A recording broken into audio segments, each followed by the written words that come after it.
আসসালামু আলাইকুম এভরিওয়ান। আজকে সকালবেলা ঘুম থেকে উঠে বারান্দার দরজাটা খুলতেই দেখি আল্লাহর রহমতের বৃষ্টি বর্ষণ হচ্ছে।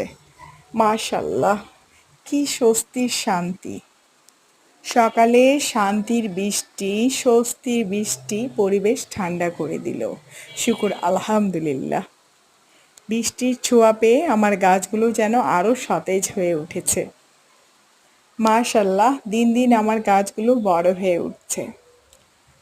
সকালবেলা কফি হাতে নিয়ে বারান্দায় দুহাত মেলে বৃষ্টির পানি ছুঁয়ে যাচ্ছে এবং বৃষ্টিকে আমি উপভোগ করছি মন ভরে।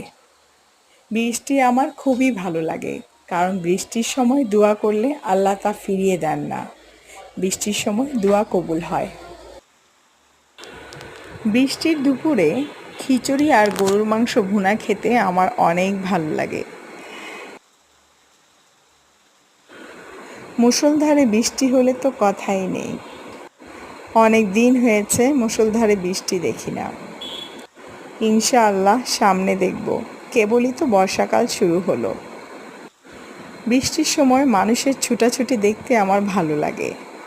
মানুষ ভিজতেই চায় না, কিন্তু অনেকে জানেই না বৃষ্টি হচ্ছে রহমত, আল্লাহর রহমতের পানি।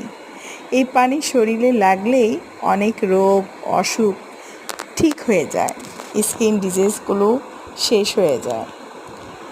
অফুরন্ত সময় না থাকার কারণে এখনও আগের মতো বৃষ্টিতে ভিজতে পারি না, ছাদে যেতে পারি না, ভিজতেও পারি না, রাস্তায় গিয়েও বৃষ্টিতে ভিজা হয়ে ওঠে না।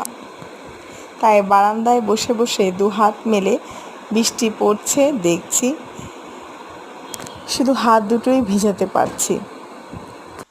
বৃষ্টির দিন সুন্দর অনুভূতি কাজ করে।